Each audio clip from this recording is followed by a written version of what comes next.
Good evening, everyone, or good afternoon, or good morning, and wish you all Merry Christmas.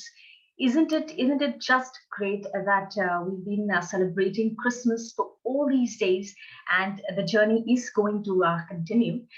We've been listening to so many people, their stories, their experiences, they're sharing their valuable insights, and we're getting to learn so much.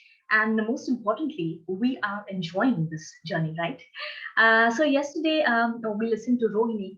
She shared her experience of giving gifts and gave us a very, very important message, how giving selflessly is something which gives us real joy, real happiness. So she told us the importance of unconditional love. Yes, so that was like such a nice and heart-touching message and a heart-touching story that she shared with all of us. Her experience of sharing gifts. Today as well, we're going to have with us a very interesting person. He is Eric, and he is going to share his story, his experience of how he used to celebrate Christmas and how that celebration. Created in him a feeling of hope and not just hope but gave him a lot of happiness and joy and also power. So let's listen to Eric.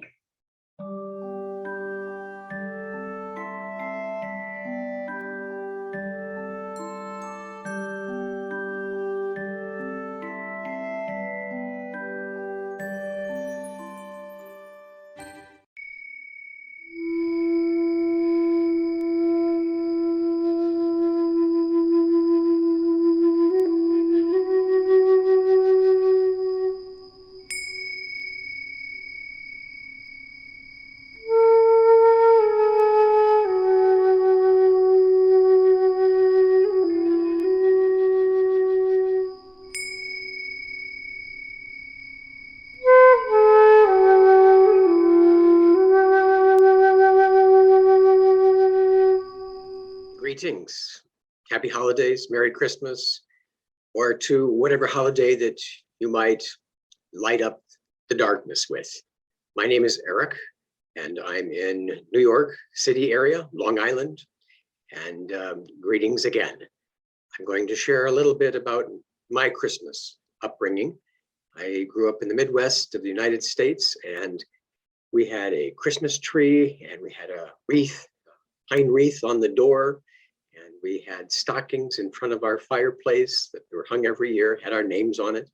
And we sent out Christmas cards, and tree that we had slowly and monthly, daily grew with packages under the tree. And all of those were wonderful moments and memories and pictures and feelings. And on Christmas Eve, we would have a traditional Norwegian dinner that my grandmother would like to prepare, my mom's.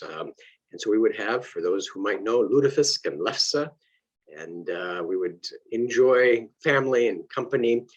But what I would want to share with you all today is that sense that we also had a nativity set, a manger.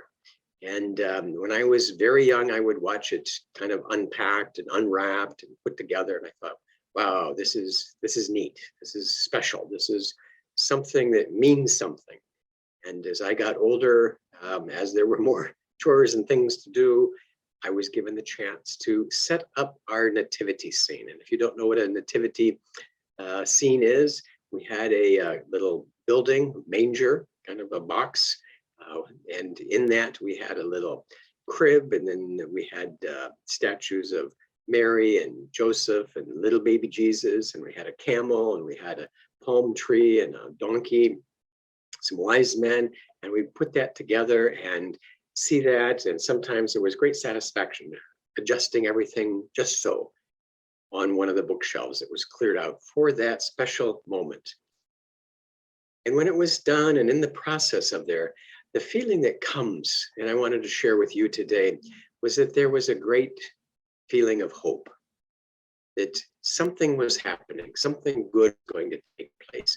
There was an excitement. There was a feeling that, yes, because this was in our home, that there was going to be something special whether it was family or whether it was presents or whether it's just a nice feeling of joy and contentment. A bright future might have been there. It could have been anything, but somehow there was a sensation that that practice, that part of our Christmas time tradition was something that was beneficial. And we could look at that and feel that somehow we were invoking a quality that gave us hope, power, seeing something, joy, happiness.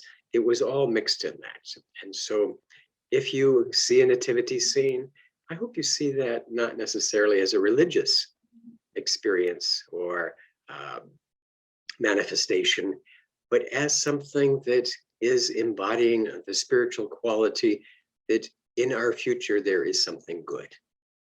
And I hope for all of you that you have a Merry Christmas, a great season, Happy New Year, and I welcome you to be a part of looking forward with great hope for what's to come. Thank you. Merry Christmas. Om Shanti. Happy holidays.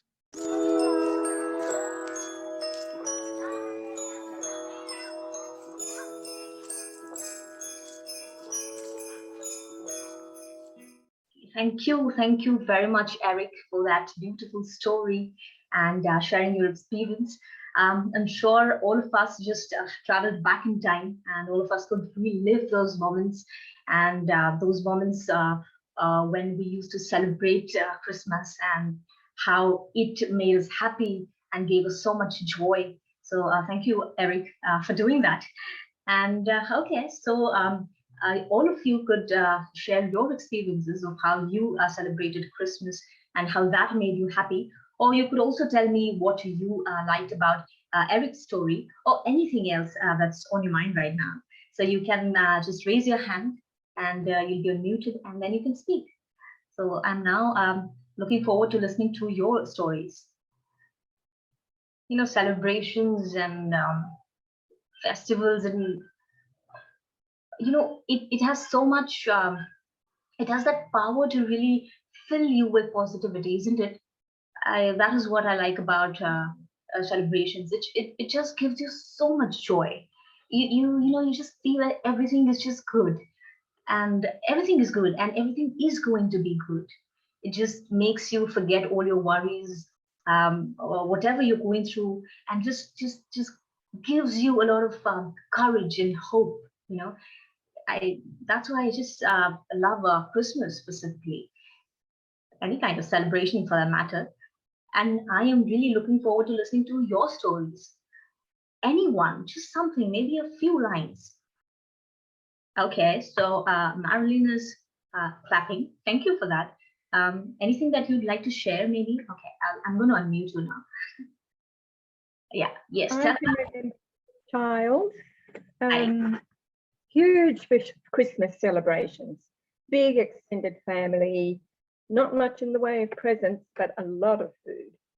And the celebration just went on and on and on with uncles and aunties and cousins from a lot of people we only ever saw once a year, and tables crammed with food. And they were pretty hard times. And I think all of the food is celebrating the richness of this special day and filling us up for what's to come, rather lean periods ahead.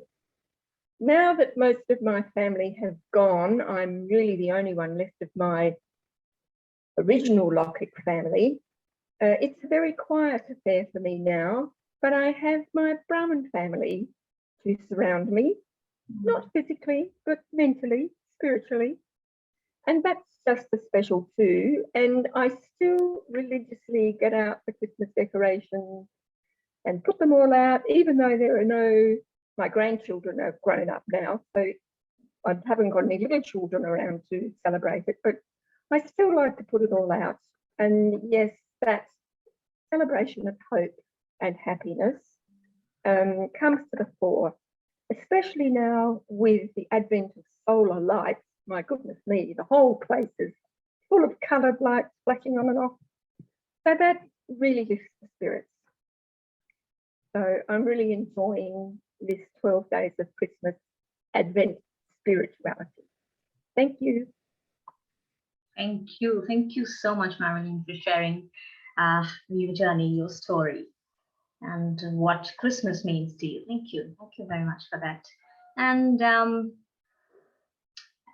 someone else is also saying something. I hope I'm going to get your pronunciation right, the pronunciation of your name right. It's Crew, if I'm not wrong. Celebrations become the reason to unite your family as it brings everyone together and share love and joy. That's so true. Yes, it unites all of us. Yes, that's very true. Thank you, Crew. And if I have got your name wrong, you could just unmute yourself and tell me. Oh, you could just unmute yourself and just share your experience. And if not right now, maybe later, you can also give us your feedback or anything that you would like to tell us through a Google form, and the link will be shared in the chat window. Yes, it has been shared. So this is the form. So you can share your experiences through this form.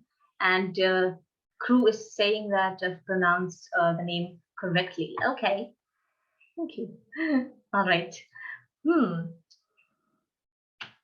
So anyone else would like to share anything? Maybe we can wait because we have a few more minutes. This journey is going to continue even later. We're going to meet many interesting people, and they're going to share their stories, their experiences, and tell us the spiritual significance, the very, very deep significance of a lot of Christmas symbols, and of course their stories and their insights. So stay connected with us and join every day for the next few days and enjoy yourself. All right, so maybe not. Okay, all right, okay. That's okay. So we'll meet again tomorrow with another very lovely session. So Linda is going to talk about tradition. So I'm sure you're going to enjoy tomorrow's talk as well.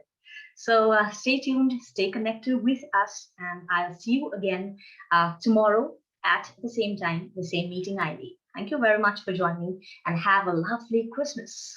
Thank you.